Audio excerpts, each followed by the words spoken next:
Aujourd'hui, on plonge dans un univers médical vraiment à part, où la moindre décision peut redéfinir une vie entière, la chirurgie pédiatrique. On va décortiquer ensemble ce qui la rend si complexe et surtout comment les chirurgiens élaborent leur stratégie avec une précision d'horloger. Alors tout commence par cette question. Elle a l'air simple, presque évidente, mais en réalité elle est au fondement même de toute cette spécialité. Et la réponse, c'est bien ça. Un patient qui n'est pas comme les autres. Parce qu'un enfant, ce n'est pas juste une version réduite d'un adulte. Pas du tout. C'est un être en pleine transformation, un organisme où tout est en train de grandir, de changer, d'évoluer. Et ça change absolument tout.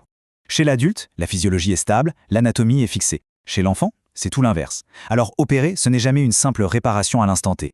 C'est une intervention qui doit anticiper le futur, qui doit être compatible avec la croissance à venir. Face à une telle complexité, on ne peut rien laisser au hasard. C'est pour ça qu'il existe un cadre très structuré, une sorte de plan directeur que les équipes suivent à la lettre. Ce plan, c'est une véritable feuille de route. Ça part d'une évaluation hyper complète, puis on pèse le pour et le contre, mais toujours en fonction de l'âge précis de l'enfant. Le choix et la technique est crucial, elle doit accompagner la croissance. Et bien sûr, rien ne se fait seul, c'est un travail d'équipe. Enfin, et c'est peut-être le plus important, le suivi sur le long terme est intégré au plan dès le départ. Bon, ce plan directeur, c'est la théorie. Mais sur le terrain, comment ça se passe? Évidemment, on ne gère pas de la même façon une opération planifiée des mois à l'avance et une urgence vitale qui arrive en pleine nuit. Pour une chirurgie programmée, qu'on appelle aussi élective, tout est millimétré. Pour ça, les chirurgiens s'appuient sur une méthode très simple mais redoutablement efficace, la fameuse règle des 3 V. Alors ces 3 V, qu'est-ce que c'est? D'abord, V pour vérification. Est-ce que l'opération est absolument indispensable? Ensuite, V pour validation. Est-ce que c'est le bon moment, le bon âge, la bonne saison? Tout est analysé.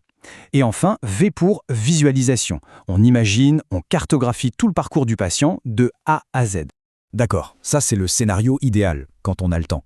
Mais quand l'urgence frappe à la porte, là, le beau plan bien préparé, il faut l'adapter, et vite. La checklist n'a plus rien à voir. En urgence, la priorité numéro 1 absolue, c'est la stabilisation. Il faut maintenir la circulation sanguine car un enfant est extrêmement fragile face à un choc. On réévalue tout en quelques minutes. L'équipe de réanimation pédiatrique est immédiatement impliquée. Et la communication avec la famille devient directe, transparente sur les risques de chaque instant. Toute cette planification, toute cette méthode, ça n'a qu'un seul but au fond, éviter les erreurs. Parce qu'ici, un piège évité, c'est potentiellement des décennies de complications en moins. On peut identifier 5 grands types de pièges, 5 erreurs de raisonnement que tout chirurgien pédiatrique apprend à déjouer. Le premier, et c'est l'un des plus critiques, c'est l'erreur de timing. Et attention, on ne parle pas juste de choisir le bon jour de la semaine. C'est une question de fenêtre développementale. Ce sont des périodes très précises dans la croissance où une opération aura un effet optimal. Intervenir avant ou après, c'est risquer de rater cette fenêtre et de compromettre une fonction pour le reste de la vie. Autre piège très fréquent, l'erreur d'adaptation. C'est cette idée de se dire qu'il suffit de prendre une technique qui marche chez l'adulte et de la faire en plus petit. Grave erreur. Pourquoi c'est une erreur? Parce qu'une technique qui n'est pas pensée pour la croissance, qui n'anticipe pas que les tissus vont s'étirer et se développer, c'est une source quasi certaine de complications futures. Il faut une technique qui grandit en quelque sorte, avec l'enfant. Et tout ça nous amène à la conclusion logique.